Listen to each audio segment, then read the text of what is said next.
नमस्कार. फक्त योजना या यूट्यूब चॅनलवर संपूर्ण महाराष्ट्रातील संजय गांधी निराधार योजनेअंतर्गत जे लाभार्थी आहेत तर यांचं मी ओमकार स्वागत करतो. सगळ्यात महत्त्वाची बाब म्हणजे डिसेंबर महिन्याच्या पेन्शन वितरणाला झालेला मोठा उशीर.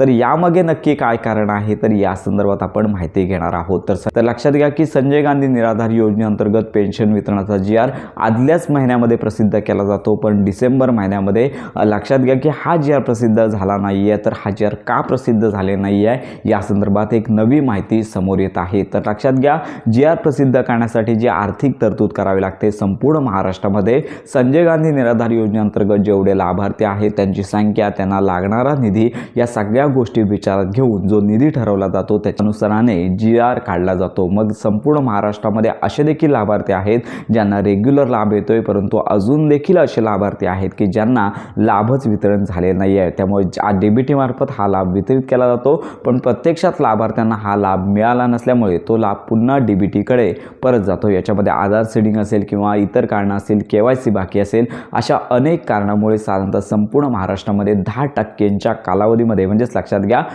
तर अशा प्रकारे संपूर्ण महाराष्ट्रामध्ये साधारणतः 10% आसपास जे लाभार्थी आहेत संजय गांधी निराधार योजनेअंतर्गत लाभ घेतात, तर यांची अजून KYC किंवा इतर कारणांमुळे पेन्शन येत नाही आहे. तर अशी माहिती अधिवेशनामध्ये मुख्यमंत्री यांनी दिलीच आहे. त्यामुळे या सगळ्यांची आकडेवारी संबंधित जिल्हाधिकारी असतील किंवा तहसील ऑफिस मार्फत अगदी ॲक्युरेट आकडेवारी आहे ती प्रशासनाला, वित्त विभागाला द्यायची आहे आणि याच्या अंतर्गत जेवढे लाभार्थी आहेत तेवढा DBT आहे तोच वितरित केला जाणार आहे. म्हणजे जो निधी आहे तो लाभार्थ्यांना मिळावा या हेतूने हे जे काम आहे ते युद्धपातळीवर सुरू आहे आणि याचा डेटा कलेक्ट करण्याचं देखील काम चालू आहे. त्यामुळे लक्षात घ्या, जर पेन्शन वितरण होत असेल तर अशा प्रकारची ही पेन्शन वितरणासंदर्भातली अपडेट आहे. या कारणामुळे पेन्शन वितरणाचा जो GR असेल किंवा वित्त विभागामार्फत जे पेन्शन वितरण केलं जातं तर या संदर्भात विलंब होत आहे. पण लक्षात घ्या, तुमच्या हक्काची पेन्शन येणार एवढं कन्फर्म आहे.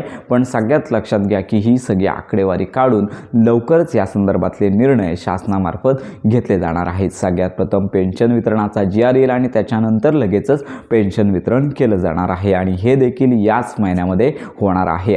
तर आचारसंहिता आणि संजय गांधी निराधार योजनेचे पेन्शन वितरण याचा फारसा काही संबंध नाही आहे. पण लक्षात घ्या की संपूर्ण महाराष्ट्रामध्ये डेटा आहे तो प्रॉपर ॲक्युरेट करण्याचं काम सुरू आहे आणि याच पार्श्वभूमीवरती सध्या संजय गांधी निराधार योजनेची पेन्शन येण्यास विलंब होत आहे. तर लवकरच GR प्रसिद्ध होण्याची शक्यता शासनामार्फत वर्तवण्यात येत आहे. आकडेवारी निश्चित झाल्यानंतर पेन्शन आणि पेन्शन वितरणाचा GR प्रसिद्ध होणार आहे. तर अशा प्रकारे आत्ताची ही महत्त्वाची अपडेट संपूर्ण महाराष्ट्रातील लाभार्थ्यांपर्यंत नक्की शेअर करा. संजय गांधी निराधार योजनेअंतर्गतचा GR आणि पेन्शन वितरणासंदर्भात खात्रीशीर माहितीसाठी आपल्या फक्त योजना या यूट्यूब चॅनलच्या कनेक्टमध्ये राहा.